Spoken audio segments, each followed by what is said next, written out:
अंतर्राज्य शिक्षक भर्ती में 6800 कैंडिडेट अभी भी अपने आरक्षण के लिए लड़ रहे हैं, लेकिन अभी कुछ दिन पहले ओपी राजभर का एक बयान आता है कि वो लतियाने लायक ही हैं। देखिए, इस पर आपकी क्या प्रतिक्रिया? नहीं, समाजवाद का नारा था कि रोटी कपड़ा सस्ती हो और दवा पढ़ाई मुफ्ती हो। दिल्ली विश्वविद्यालय से निकालने का प्रमुख कारण क्या था? जज कौन होगा नागपुर बताएगा, मीडिया में क्या चलेगा नागपुर बताएगा। कलम और किताब बिक जाएगी, गिरवी हो जाएगी, गुलाम हो जाएगी बंदूक की, तो हम पेट भर के क्या करेंगे? जिस देश का राजा कम पढ़ा लिखा अनपढ़ हो, डिग्री उसकी पता न हो क्या हो, ले विश्वविद्यालय के कई प्रोफेसर संघ की शाखा में जाकर टीवी पर बैठकर रोज जहर फैलाते हैं। तब संविधान खतरे में हो तो लकीर खींच कर संविधान बचाने वालों के साथ खड़ा होना। बहुजन वोजन पे नहीं होता, बहुत सारे बहुजन मलाई भी खा रहे हैं। साल पर आइए, ईवीएम से चुनाव नहीं होना चाहिए। जी दिल्ली विश्वविद्यालय से निकालने का प्रमुख कारण क्या था? दिल्ली विश्वविद्यालय को ये कारण बताना चाहिए। मैं अभी भी पूछ रहा हूँ कि किसी भी विश्वविद्यालय में प्रोफेसर बनने की शर्त क्या होती है, तो कौन सी ऐसी शर्त थी जो डॉक्टर लक्ष्मण यादव पूरी नहीं कर रहे थे? और 14 साल बिना शर्त पूरी किए उन्होंने पढ़ाया कैसे? 14 साल 14 बैच को क्यों पढ़वाया गया अगर वो उनको निकालना था? और निकाला गया तो कारण क्या बताया गया? क्योंकि कारण बताने का प्रावधान नहीं होता, लेकिन हम भी जानना चाहते हैं कि क्यों निकाला गया। तो ये तो एक कानूनी और वैधानिक पक्ष है जिसका सवाल नहीं, जिसका जवाब नहीं मेरे पास। मैं भी सवाल कर रहा हूँ कि विश्वविद्यालय में क्या किसी को विचारधारा देखकर रखा जाता है कि कौन भाषण बाहर क्या दे रहा है, कौन किस विचार के मानने वाला है, कौन जो है किसके ऊपर क्या राय रखता है? ये तो प्रोफेसर की नौकरी के लिए कोई पात्रता नहीं है, तो ये कोई वजह तो हो नहीं सकती। इसका मतलब कुछ लोगों की सत्ता डोल रही थी, कुछ लोग नहीं चाहते थे कि उनसे बिना डरे आंख में आंख मिला करके कोई प्रोफेसर बोले। कुछ लोग नहीं चाहते थे कि कोई संविधान को तोड़ने बर्बाद करने की बात करे, तो कोई संविधान बचाने की बात कैसे कर सकता है? सब लोग उनके पैरों में गिर गए, तो कोई वाइस चांसलर बन रहा है, कोई प्रोफेसर बन रहा है, कोई कुछ बन रहा है। और ये क्यों नहीं हमारे चरणों में गिरे? ये क्यों हमारे विचारधारा पर सवाल उठाते हैं? तो ये देश के लिए बहुत खतरनाक है। स्कूल, कॉलेज, विश्वविद्यालय हर विचारधारा के लोगों को होना चाहिए, क्योंकि वो संविधान से चलता है। आप एक पार्टी का प्लेसमेंट सेंटर नहीं होता वो। और यहाँ पर पूरे देश के कुलपति कहाँ से बनाए जा रहे हैं? झंडेवाला से, नागपुर से। पूरे देश में प्रोफेसर कौन होगा? नागपुर बताएगा। जज कौन होगा? नागपुर बताएगा। मीडिया में क्या चलेगा? नागपुर बताएगा। देश में संविधान बदलना है कि नहीं बदलना, नागपुर बताएगा।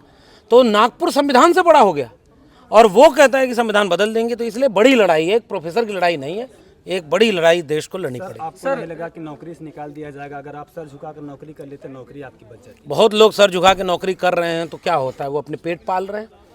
तो हम तो ये मानते हैं कि हमें बोलने का जो अधिकार मिला संविधान से मिला, मान सम्मान प्रतिष्ठा मिली मंडल कमीशन से मिली, अधिकार मिला, चेतना मिली, शिक्षा से मिली।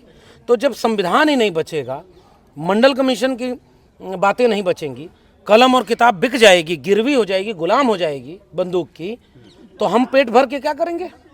इसलिए जो हमारे ऊपर कर्जा है कि हजारों साल के संघर्ष से ये देश खूबसूरत बना था, कुछ लोग इसे बांट रहे हैं, तोड़ रहे हैं, नफरत करा रहे हैं, तो हमें लड़ना हमारी जिम्मेदारी है। सर, भारत ऐसा देश है जहाँ पर जीएसटी शिक्षा पर बात किया जाए 18% लगा दिया गया है, सोने चांदी पर बात किया जाए उससे कम लगा देगा। आप लगातार इस पर सवाल भी जवाब भी देते हैं, क्या कहेंगे? जिस देश का राजा कम पढ़ा लिखा अनपढ़ हो, डिग्री उसकी पता न हो क्या हो, जो शिक्षा की कीमत न समझा, वही कलम और किताब पर टैक्स लगाता है। लोकतांत्रिक देश में कलम और किताब मुफ्त होनी चाहिए। समाजवाद का नारा था कि रोटी कपड़ा सस्ती हो और दवा पढ़ाई मुफ्ती हो। तो दवाई और पढ़ाई मुफ्त होनी चाहिए थी, ताकि किसी की जेब में पैसा है कि नहीं इससे तय ना हो कि उसको शिक्षा मिलेगी, दवाई मिलेगी कि नहीं। और देश समाजवादी मूल्य से चलना था, और वो बर्बाद हो रहा है। तो इसलिए हम ये देश बचाने के लिए समाजवाद और अम्बेडकरवाद को मिला करके इस देश के 90% लोगों की बात कर रहे हैं। सर, दिल्ली विश्वविद्यालय से आपको निकाले जाने के बाद आपको लेकर तमाम अफवाहें भी सामने आई, जिसमें बताया ये गया कि जो है आपका राजनीतिक क्षेत्र में ज़्यादा रुझान था, जिसमें जो है उत्तर प्रदेश के पूर्व मुख्यमंत्री अखिलेश यादव से अच्छे संबंध को भी दर्शाया गया, ऐसा कुछ कहा जाता रहा। आप क्या कहना चाहेंगे? मैं ये कहना चाहूँगा कि अच्छा, अखिलेश यादव जी से मिलना कहाँ गलत लिखा है, किस संविधान में लिखा है? और दिल्ली विश्वविद्यालय के कई प्रोफेसर संघ की शाखा में जाकर टीवी पर बैठकर रोज जहर फैलाते हैं। राज्यसभा के सांसद हैं।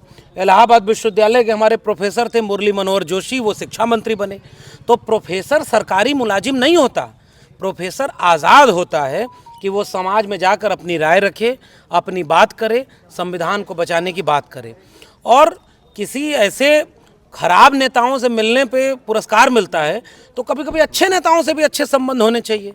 तो हम तो चाहते हैं कि जो मोहब्बत की बात करे, जो समाजवाद की बात करे, ऐसे नेताओं से भी संबंध रखना अच्छी बात है। नियम में कहीं, ये नियम में कहीं नहीं लिखा था कि आप क्या करेंगे क्या नहीं करेंगे। तो सर, राजनीति को लेकर जिस तरह से आप पर सवाल उठाए गए, आप पर आरोप प्रत्यारोप लगाए गए और उसके बाद आपको पद से तो विमुक्त कर ही दिया गया है, तो आने वाले दिनों में जो लोकसभा चुनाव 2024 आ रहा है, तो आपकी क्या भूमिका रहेगी? हमारी भूमिका ये रहेगी कि एक तो कोई आरोप प्रत्यारोप नहीं, ये सब तो बातें हैं।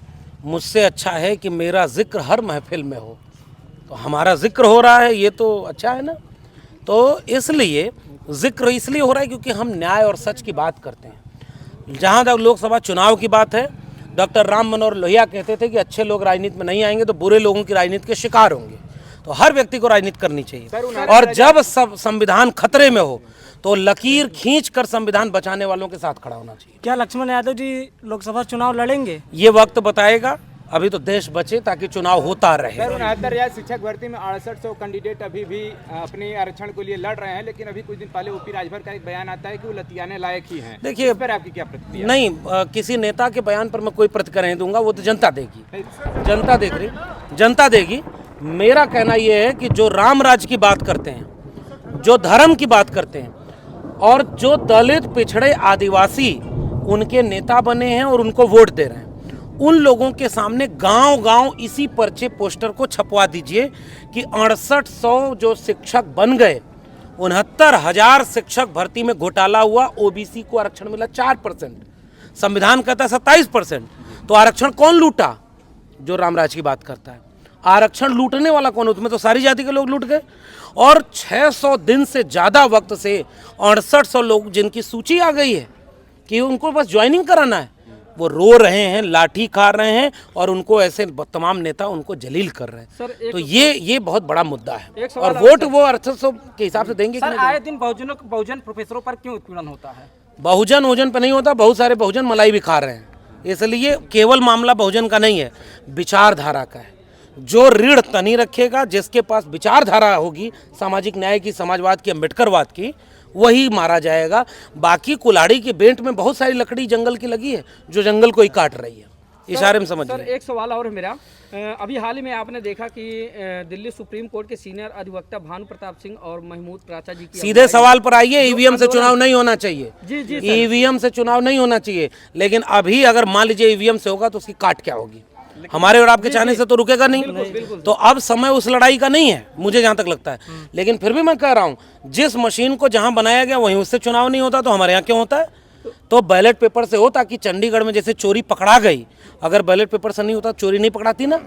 तो ये तो एकदम, इसमें कोई दो राय है ही नहीं। सर, कहा जा रहा है कि ईवीएम से लोकतंत्र को खतरा है आने वाले दिनों में। अरे वो खतरा चंडीगढ़ मेयर बता नहीं दिया। सर, मैंने ग्राउंड रिपोर्टिंग किया है। लोग कहते हैं, जैसे कि दलित के कुछ लोगों से हमने जब बात किया, वो लोग बोलते हैं कि ईवीएम से होगा तो वोट नहीं देंगे। अगर मान लीजिए ईवीएम से ही वोट होती है, अगर वो वोट नहीं देते तो फायदा तो दूसरी पार्टियों को एक तरफा पूरे देश में अगर ये माहौल बन जाए, संविधान बदलने वाले को बदलना है, तो वो ईवीएम में बदलाव नहीं कर पाएगा। 100 में 60 वोट अगर एक तरफ पड़ जाए तो ईवीएम से कितना चोरी करेगा? और जब पूरी लहर ही उनके खिलाफ होगी, तो लहर खिलाफ होती है तो हर जगह ईवीएम नहीं चलती है। ईवीएम थोड़ी बहुत सेटिंग करती होगी, पूरा देश ही सड़कों पर उतर जाए कि संविधान विरोधियों को नहीं जीतने देंगे। वोट नहीं डालेंगे तब भी उन्हीं का फायदा होगा। वही तो कह रहे हैं। वोट डालिए, इतना ईवीएम में वोट डालिए कि वो हैंग कर जाए और सारा वोट संविधान के पक्ष में चला जाए। प्रोफेसर की डायरी लिखने का केवल प्रोफेसर की डायरी किताब मैंने जो लिखी, उस किताब के लिखने का केवल मकसद ये है, मेरे गांव कस्बे के लोग जो अपने बच्चों को कल स्कूल भेजेंगे, कॉलेज भेजेंगे, पढ़ाई लिखाई के लिए भेजेंगे, उनको पता होना चाहिए कि आपके देश का स्कूल, कॉलेज, विश्वविद्यालय, शिक्षा व्यवस्था बर्बाद की जा रही है, कैसे की जा रही है, उसका पूरा किस्सा उस किताब में है। कलम और किताब को बचाने वाले लोग उस प्रोफेसर की डायरी को जरूर पढ़ें, हम ये गुजारिश करते हैं। कुछ निःशुल्क सर वितरण का भी इसका कुछ प्रावधान है? निःशुल्क वितरण तो भाई आप जितने लोग समाज में हैं चंदा लेकर के एक हवन किताब बांटने का करवाइए, गांव गांव एक चंदा लोग लेकर यहाँ पर एक पोस्ट एक लोगों ने किया था कि अगर हमें हमारी सहयोग की अगर जरूरत हो तो भी बता सकते हैं। करें, सब लोग करें, उसमें मैं क्या बोलूँगा, लेखक क्या बोलेगा। हमने लिख दिया, समाज जो उसका करना चाहे करे, पढ़ना चाहे पढ़े, देश बचाना चाहे बचा ले। बहुत धन्यवाद।